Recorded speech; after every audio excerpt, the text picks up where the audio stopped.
Developing this morning, hundreds of people forced from their homes. Officials deeming their condo building structurally unsafe. Many of them now on edge following the collapse in Surfside. We have live team coverage this morning. Local 10's Leanne Motorhone is at Miami-Dade Fairgrounds, where a shelter has been set up. But we begin with Local 10's Parker Branton. He joins us live from North Miami Beach with more. Parker. Yeah, Sanella, good morning. And those people who live in this apartment complex have been showing up all morning long, wondering when and if they will be able to get back in. They said they were not given much time at all to get some of their belongings and get out. Now, essentially, this engineering report is part of this building's 40-year recertification process. The city says they just got their hands on that report yesterday, and this report was dated from back in January. They only give us an hour to get out. This morning, residents returning to a North Miami Beach apartment complex to see when and if they can get back in.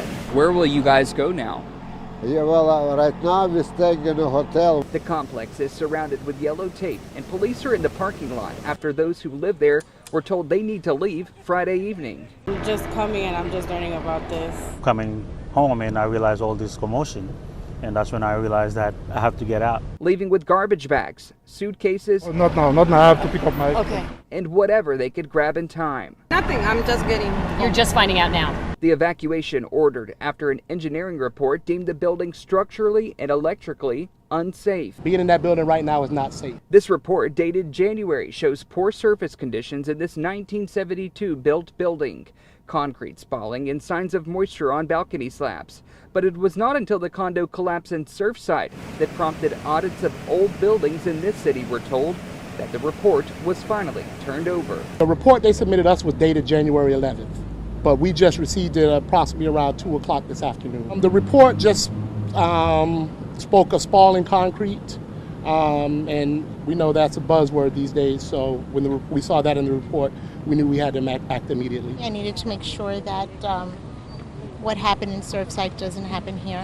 Even if you walk around, you see some cracks in the walls and stuff like that. Nobody knew. I didn't know that the building was deemed unsafe since January. And I went July 2nd? It makes no sense. 6 months later. And right now you are taking a live look at some of those people who live in this building, talking with North Miami Beach police officers, trying to get an idea of what exactly is going on. Well, we can tell you that the City Commission has announced a special meeting for later today. They say they will update residents on what exactly this process will be. Now, we also did get a chance to speak with the attorney representing this apartment complex this morning. Essentially, what we're being told is that there possibly may have been a mix-up on how that report could have gotten to the city. They thought that the engineering company, the organization that did this report, initially handed that over to the city. There might have been some mix-up on that, on who exactly was supposed to give the report to the city. So we're expecting to get more word on that later today. But again, about 300 people out of their homes right now, showing up here this morning still wondering what exactly will be the next step. And of course, we are keeping you updated on every step of this process. You can follow me on social media at Parker WPLG on Facebook, Instagram, and Twitter for the very latest. We are live in North Miami Beach this morning. I'm Parker Branton, Local 10 News. So many unanswered questions. Thank you, Parker. And right now, the Red Cross is helping out those with nowhere to stay after they were essentially kicked out of their condos. Local 10's Leanne Motorhone continues our team coverage. She joins us live from West Miami-Dade, where she just spoke with one of those people. Leanne. We've actually spoken with a few of them. Only a couple wanted to actually speak on camera. I can tell you that I spoke with one woman in Spanish who said she was going out for some cafecito because she hadn't slept a wink. Understandable after the hectic day that they had yesterday, not sleeping in your own bed. One man tells me he slept okay and that he's trying to get more information, including when he can go back to his condo. Try to get some sleep, but it's not the same when being in your apartment, and that's the problem. Luis Gutierrez is just one of so many Crestview Towers residents forced to evacuate late Friday after their condo was deemed unsafe. This is not something we would ordinarily do. We're in a unique time in this community. You got a building that at 4 o'clock in the afternoon gets condemned, unsafe structure, electrically, structurally.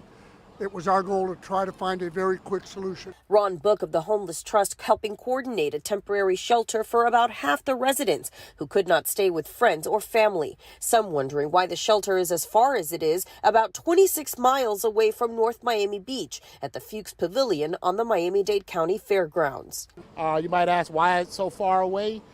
With the pending storms coming, we need a place to keep everyone where we know everybody will be safe. Buses brought about 150 residents to the shelter around midnight. The American Red Cross stepping in to make sure they had food and a place to sleep. While Luis doesn't know what'll happen next, he says the shelter will be home at least through the weekend. They tell us we have at least until Monday, something like that. So Monday into next week, maybe? Yeah, next week, yeah. So you heard there Luis saying that he's been told he can stay at least until Monday. We have reached out to the American Red Cross. They say no one is going to be speaking on camera about this incident, but we have put in a request for additional information about exactly how long the residents here can expect to call this home, and also when they might be able to go back to their condo. We know a lot of people want answers there. Reporting live in West Miami-Dade, I'm Leanne Morejon, Local 10 News.